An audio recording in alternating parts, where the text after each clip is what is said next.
আসসালামু আলাইকুম, কি নাম আপনার? ওয়ালাইকুম আসসালাম। আমার নাম অনিমা আক্তার মিথিলা। মিথিলা, কেমন আছেন আপনি? জি আলহামদুলিল্লাহ ভালো আছি। আপনি ভালো আছেন? হ্যাঁ, ভালো আছি। এই বসুন্ধরা ট্রেনিং অ্যান্ড টেস্টিং সেন্টারে আপনি কি করছেন, কিছু শিখছেন? জি, এখানে হচ্ছে গ্রাফিক্স ডিজাইনিং শিখতেছি। আপনার মূলত হচ্ছে একটা ডিজাইন থেকে আরেকটা ডিজাইনে কিভাবে কম্বাইন করতে হয়, তারপর বিভিন্ন পোস্টার কিভাবে বানানো হয়, যেগুলো আমরা জানতামই না যে কিভাবে করে। আমরা শুধু দেখতাম যে হ্যাঁ রাস্তায় পোস্টার লাগানো, কম্পিউটারে করছে, কিন্তু কিভাবে করছে সেটা জানতাম না। সেটা আমরা এখানে আসার মাধ্যমে জানতে পারছি। তো আপনি এখান থেকে গ্রাফিক্স ডিজাইন শিখলে পরে কি হবে? এতদিন আমরা যেটা দেখতাম যে আমাদের ছবি এডিট করে দিচ্ছে, একটা ব্যানার বানিয়ে দিচ্ছে, সিভি বানিয়ে দিচ্ছে, এগুলো আমরা কম্পিউটারের দোকানে যায় করতাম।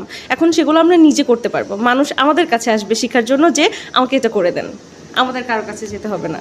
Bashundhara training and testing centre যে আপনাকে একটা নতুন যোগ্যতা ডেভেলপ করার জন্য সুযোগ করে দিল, এজন্য কি আপনি স্যাটিসফাইড? কতখানি সাপোর্ট দিয়েছে আপনাকে এই প্রতিষ্ঠান? ফুল সাপোর্ট, একদম পুরা সাপোর্ট দিয়েছে। কারণ কি, প্রথমে আমরা যখন এখানে আসছি ক্লাসরুমে, তখন হয়তো বা বেসিক কিছুটা জানা ছিল, বিস্তারিত জানা ছিল না। তো যখন এখানে আসছি তখন অনেক কিছু শিখছি, যেগুলো একদম ধারণার বাহিরে। আমরা জানতামও না কম্পিউটারের মাধ্যমে এটা করা যায়। সো মিস মিথিলা, এখান থেকে আপনি গ্রাফিক্স ডিজাইন শেখার পরে আপনার ভবিষ্যৎ পরিকল্পনা কি? ভবিষ্যৎ পরিকল্পনা হচ্ছে হয়তোবা ফ্রিল্যান্সিং করব, আর নয়তোবা অন্য একটা আদার সেক্টরে কাজ করব যদি সুযোগ পাই তাহলে। জি। তো আপনার তো জব করার সুযোগ আসবে যে কোনো আইটি প্রতিষ্ঠানে, কিংবা নিজে থেকে কাজ করার সুযোগ আসবে, আপনি কোনটাকে পছন্দ করবেন? নিজে থেকে কাজ করাকে প্রেফার করব, কিন্তু তার থেকে যদি ভালো কোনো পজিশন পাই অন্য কোথাও, তাহলে ওইখানেও চেষ্টা করব। ওকে।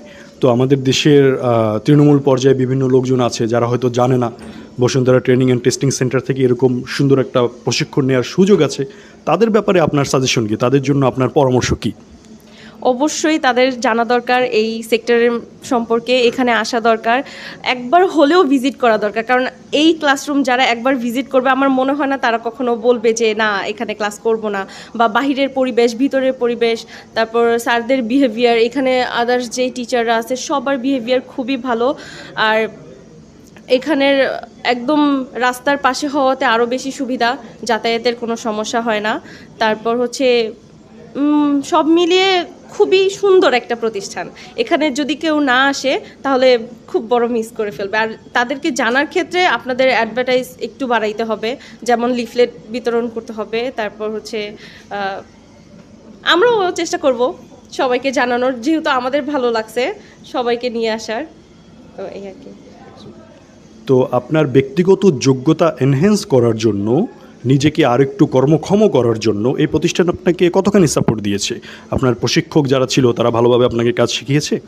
জি, অনেক ভালোভাবে কাজ শিখিয়েছে। আমরা যেই জিনিস পারি না ওই জিনিস তো শিখায়।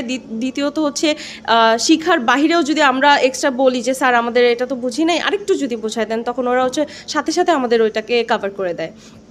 তারপর হচ্ছে ধরেন আমি কিছু পারছি না, আমার ফ্রেন্ড একটু বেশি পারছে, আমার এখানে সবাই খুবই ফ্রেন্ডলি। যদি ফ্রেন্ডদেরকেও বলি ওরাও সাপোর্ট করে, প্লাস হচ্ছে স্যারদেরকে যখন ডাকি স্যাররা এসে সাপোর্ট করে, যেটা না পারছি বারবার বুঝিয়ে দিচ্ছে। এই ক্ষেত্রে 10 on 10। ঠিক আছে Mithila, thank you so much. আপনার উজ্জ্বল ভবিষ্যতের প্রতি শুভকামনা রইল। আল্লাহ হাফেজ।